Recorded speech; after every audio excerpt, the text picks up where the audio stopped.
TNPSC போட்டித் தேர்வு மாணவர்கள் அனைவருக்கும் மனமார்ந்த வாழ்த்துக்களும் பாராட்டுகளும்.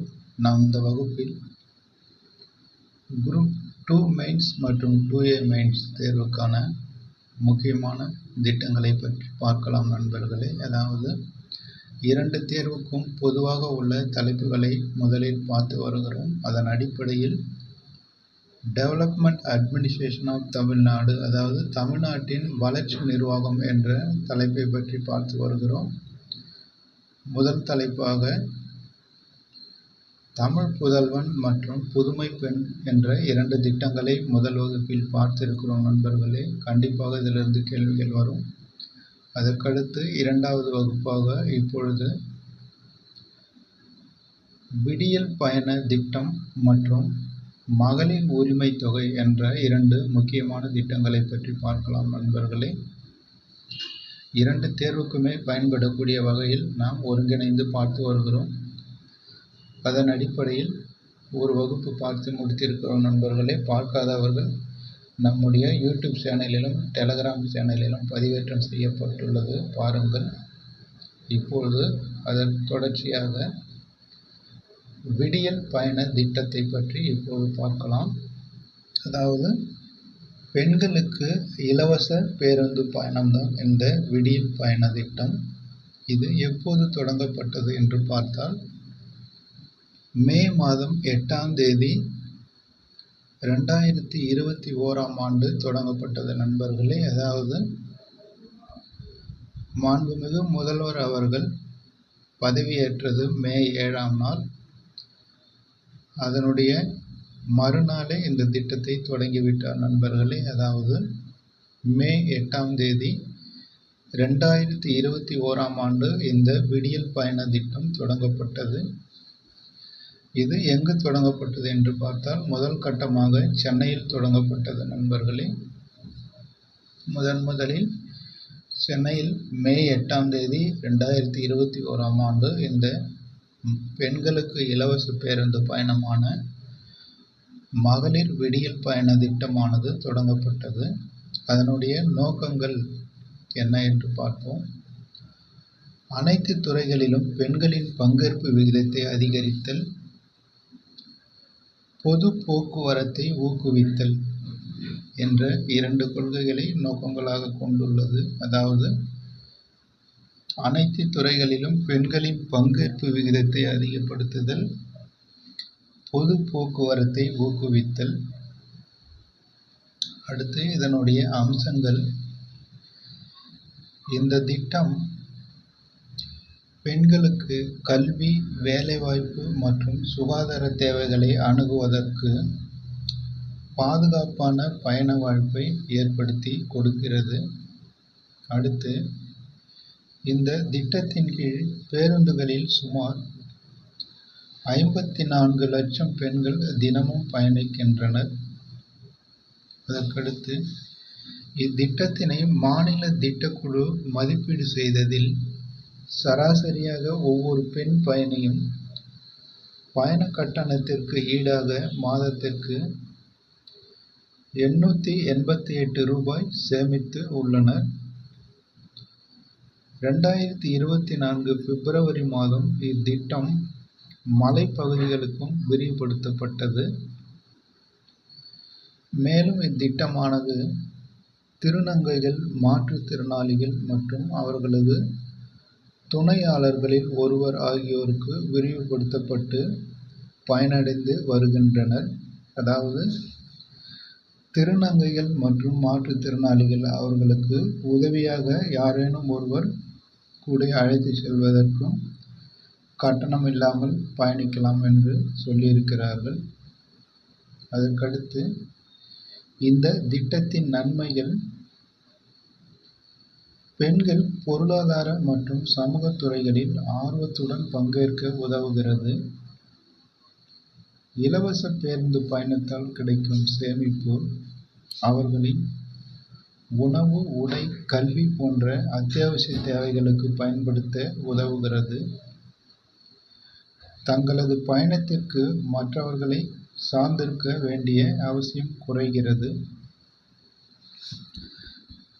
இந்த திட்டத்தினுடைய நன்மைகளை பார்த்திருக்கிறோம் நண்பர்களே. இதனுடைய அம்சங்களை பார்த்திருக்கிறோம். இதில் முக்கியமாக இந்த திட்டம் எப்பொழுது எங்கு தொடங்கப்பட்டது என்று கேட்பார்கள் நண்பர்களே. அதாவது குரூப் 2A மெயின்ஸ் தேர்வில் இந்த திட்டம் எப்பொழுது எங்கு தொடங்கப்பட்டது என்று கேட்பார்கள்.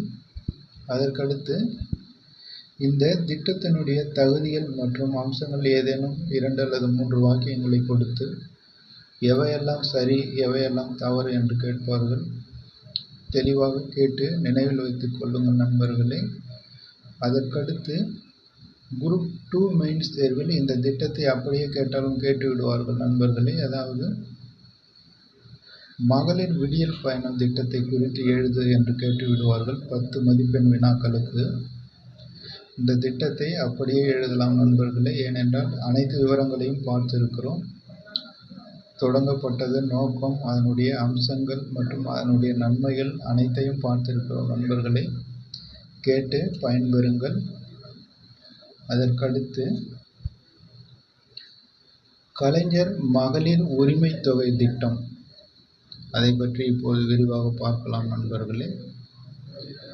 அதாவது குடும்ப தலைவிக்கு மாதம் 1000 ரூபாய் வழங்குகிற திட்டம்தான் இந்த கலைஞர் மகளிர் உரிமை தொகை திட்டம். இது எப்பொழுது தொடங்கப்பட்டது என்று பார்க்கலாம். செப்டம்பர் 15, 2023ஆம் ஆண்டு தொடங்கப்பட்டது நண்பர்களே. அதாவது மகளிர் உரிமை தொகை திட்டம் செப்டம்பர் 15, 2023ஆம் ஆண்டு தொடங்கப்பட்டது.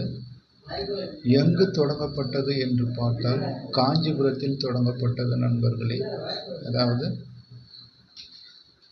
காஞ்சிபுரத்தில் இந்த திட்டமானது தொடங்கப்பட்டுள்ளது. அதாவது மகளிர் உரிமை தொகை திட்டம் காஞ்சிபுரத்தில் தொடங்கப்பட்டுள்ளது. இதனுடைய நோக்கம் பெண்களுக்கு பொருளாதார ரீதியாக உதவுவது. அதாவது மாதம் அவருடைய வங்கி கணக்கில் 1000 ரூபாய் செலுத்தி அவர்களுடைய பொருளாதார வறுமையை ஓரளவு குறைக்க முற்படுதல் இதனுடைய நோக்கமாகும். இதற்கான நிதி உதவி, இத்திட்டத்தின் கீழ் குடும்ப தலைவியாக இருக்கும் பெண்ணுக்கு அரசு மாதந்தோறும் 1000 ரூபாய் நிதி உதவி அளிக்கிறது. அந்த தொகையானது அவர்களுடைய வங்கி கணக்கில் நேரடியாக வரவு வைக்கப்படுகிறது. அதற்கான தகுதிகள் என்ன என்று பார்க்கலாம். தகுதிகள்: ஆண்டுக்கு ரூபாய் 2.5 லட்சத்திற்கும் கீழ் வருமானம் ஈட்டும் குடும்பங்களை சார்ந்தவர்களாக இருக்க வேண்டும். அதாவது அவர்களுடைய ஆண்டு வருமானமானது 2.5 லட்சத்துக்கு கீழ் இருக்க வேண்டும். அதாவது ஆண்டுக்கு 2.5 லட்சத்திற்கு கீழ் வருமானம் உடைய குடும்பங்கள். ஆண்டிற்கு வீட்டு உபயோகத்திற்கு 3600 யூனிட்டுக்கும் குறைவான மின்சாரம் பயன்படுத்தும் குடும்பங்கள். அதுபோக அதாவது ஒவ்வொரு வருஷத்துக்கும் 3600 யூனிட் குறைவாக மின்சாரம் பயன்படுத்தி இருக்கிற குடும்பங்கள். 5 ஏக்கருக்கு குறைவாக நன்செய் நிலம் அல்லது 10 ஏக்கருக்கு குறைவாக புஞ்சை நிலம் வைத்துள்ள குடும்பங்கள். அதாவது 5 ஏக்கருக்கு குறைவாக நன்செய் நிலம் அப்படின்னு நண்பர்களே, நல்ல நீர்ப்பாசனத்தோடு கூடிய 3 போகமும் விளையக்கூடிய பயிர் செய்யக்கூடிய நிலமானது 5 ஏக்கருக்கு குறைவாக இருக்க வேண்டும். அதற்கடுத்து அல்லது 10 ஏக்கருக்கு குறைவாக புஞ்சை நிலம், இது மானாவாரி பூமி என்று சொல்லக்கூடிய நீர்ப்பாசன வசதி இல்லாத தரிசு நிலமாகும் நண்பர்களே. இது 10 ஏக்கருக்கு குறைவாக இருக்க வேண்டும் என்று இந்த 3 நிபந்தனைகளை கொடுத்திருக்கிறார்கள். இந்த 3 நிபந்தனைகளில் உள்ள குடும்ப தலைவிகளுக்கு இது பொருந்தும். அடுத்து விண்ணப்பிக்கும் முறை: ஒரு குடும்ப அட்டைக்கு ஒரு பயனாளி மட்டுமே விண்ணப்பிக்க தகுதியானவர். விண்ணப்பிக்கும் தகுதியான பெண்ணின் வயது 21 முடிந்திருக்க வேண்டும். விண்ணப்பதாரர்கள் தங்கள் குடும்ப அட்டை இருக்கும் நியாய விலைக் கடை முகாமில் மட்டுமே விண்ணப்பிக்க வேண்டும். அதாவது இப்போ தனியாக விண்ணப்பிக்கணுன்னாக அந்த ரேஷன் கடையில் போய் விண்ணப்பிக்கலாம். ஆனால் இது திட்டம் முதல்ல தொடங்கும் போது அந்தந்த ஊரில் ஒரு சிறப்பு முகாம் ஏற்படுத்தி அங்கேயே அதிகாரிகள் வந்து இதை பதிவு செய்து கொண்டார்கள் நண்பர்களே. அதாவது இந்த திட்டம் ஆரம்பத்தில் தொடங்கப்பட்ட போது அந்தந்த கிராம ஊராட்சிக்கு உட்பட்ட ஒரு பள்ளிக்கூடத்தில் அதிகாரிகள் வந்து அவர்களே அனைத்து தகுதியுள்ள அட்டைகளையும் பதிவு செய்து சென்றார்கள். ஆனால் இப்போது விண்ணப்பிப்பவர்கள் அந்த நியாய விலைக் கடையில் சென்று விண்ணப்பிக்க வேண்டும் என்று சொல்லியிருக்கிறார்கள். அடுத்து, திருமணமாகாத தனித்த பெண்கள், கைம்பெண்கள் மற்றும் திருநங்கைகள் தலைமையில் குடும்பங்கள் இருந்தால் அவர்களும் குடும்ப தலைவிகளாக விண்ணப்பிக்கலாம். அதாவது திருமணமாகாத தனித்த பெண்கள், கைம்பெண்கள்னா விதவைகள் நண்பர்களே, விதவை தாய்மார்கள், திருநங்கைகள் இவர்களுடைய நம்பி சில குடும்பங்களில் உறுப்பினர்கள் இருந்தால் அவர்களும் குடும்ப தலைவிகளாக விண்ணப்பிக்கலாம். அதற்கடுத்து பயன்பெறுபவர்கள், இந்த திட்டத்தின் கீழ் சுமார் 1,20,00,000 பயனாளிகள் பயன்பெற்று வருகின்றனர். இந்த திட்டத்தின் நன்மைகள்: இத்திட்டத்தின் நிதி உதவி அன்றாட தேவையை பூர்த்தி செய்து வாழ்க்கை தரத்தை மேம்படுத்துகிறது. பெண்களுக்கு வழக்கமான வருமானத்தை வழங்குவதன் மூலம் வறுமையை குறைக்கிறது. அதாவது ஒவ்வொரு மாதமும் தவறாமல் அவர்களுடைய வங்கி கணக்கில் 1000 ரூபாய் வரவு வைக்கப்படுகிறது. அவர்கள் தேவையான காலங்களில் வங்கிகளுக்கு சென்று நேரடியாக எடுத்துக்கொள்ளலாம். அதற்கடுத்து, பெண்களுக்கு தன்னம்பிக்கையும் அதிகாரத்தையும் அளிக்கிறது. ஏனென்றால் இது மாதம் ரெகுலராக 1000 ரூபாய் கிடைப்பதால் அவர்களுக்கு தன்னம்பிக்கையும் அதிகாரத்தையும் அளிக்கிறது. அதாவது மகளிர் உரிமை தொகை திட்டத்தை பற்றி முழுமையாக பார்த்திருக்கிறோம் நண்பர்களே. அமைதியான நேரத்தில் கேட்டு நினைவில் வைத்துக் கொள்ளுங்கள். குரூப் 2 மற்றும் 2A மெயின்ஸ் தேர்வுக்கு திட்டங்களை சார்ந்த நிறைய கேள்விகள் கேட்பார்கள். குறிப்பாக 2A மெயின்ஸ் தேர்வில் இதிலிருந்து சில வாக்கியங்களை கொடுத்து எவையெல்லாம் சரி எவையெல்லாம் தவறு என்று கேட்பார்கள். முதல்நிலை தேர்விலே நிறைய திட்டங்கள் பற்றி கேட்டிருந்தார்கள் நண்பர்களே. அதனுடைய முக்கியத்துவம் கருதி தான் நாம் முதலில் முக்கியமான திட்டங்களை பற்றி பார்க்கிறோம். அதாவது இதில் கேட்கப்பட வேண்டிய அம்சம் என்னவென்று பார்த்தால், மகளிர் உரிமை தொகை திட்டம் எப்போது தொடங்கப்பட்டது என்று கேட்கலாம். அதாவது செப்டம்பர் 15, 2023ஆம் ஆண்டு தொடங்கப்பட்டது. எங்கு தொடங்கப்பட்டது என்று கேட்பார்கள். காஞ்சிபுரத்தில் தொடங்கப்பட்டது. அதாவது கலைஞரின் மகளிர் உரிமை தொகை திட்டம் காஞ்சிபுரத்தில் தொடங்கி வைக்கப்பட்டது நண்பர்களே. அதற்கடுத்து இதற்கான தகுதிகளை சிலவற்றை கொடுத்துவிட்டு எதையெல்லாம் சரி எதையெல்லாம் தவறு என்று கேட்பார்கள். அதாவது ஆண்டுக்கு 2.5 லட்சத்திற்கு கீழ் வருமானம் ஈட்டும் குடும்பங்கள் இதற்கு தகுதி வருகிறது. அடுத்து ஆண்டு வீட்டு உபயோகத்திற்கு 3600 யூனிட்டுக்கும் குறைவாக மின்சாரம் பயன்படுத்தும் குடும்பங்கள் இதற்கு தகுதியாகிறது. அதுபோக 5 ஏக்கருக்கு குறைவாக நஞ்சை நிலம் அல்லது 10 ஏக்கருக்கு குறைவாக புஞ்சை நிலம் வைத்துள்ள குடும்பங்கள் இதற்கு தகுதியாகிறது நண்பர்களே. இந்த தகுதிகளில் ஏதேனும் 2 அல்லது 3 கொடுத்துவிட்டு எதையெல்லாம் சரி எதையெல்லாம் தவறு என்று கேட்பார்கள். நினைவில் வைத்துக் கொள்ளுங்கள்.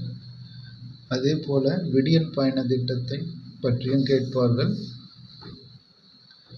எப்போது தொடங்கப்பட்டது எங்கு தொடங்கப்பட்டது என்று கேட்பார்கள். விடியல் பயண திட்டம் மே 8ஆம் தேதி 2021ஆம் ஆண்டு தொடங்கப்பட்டது.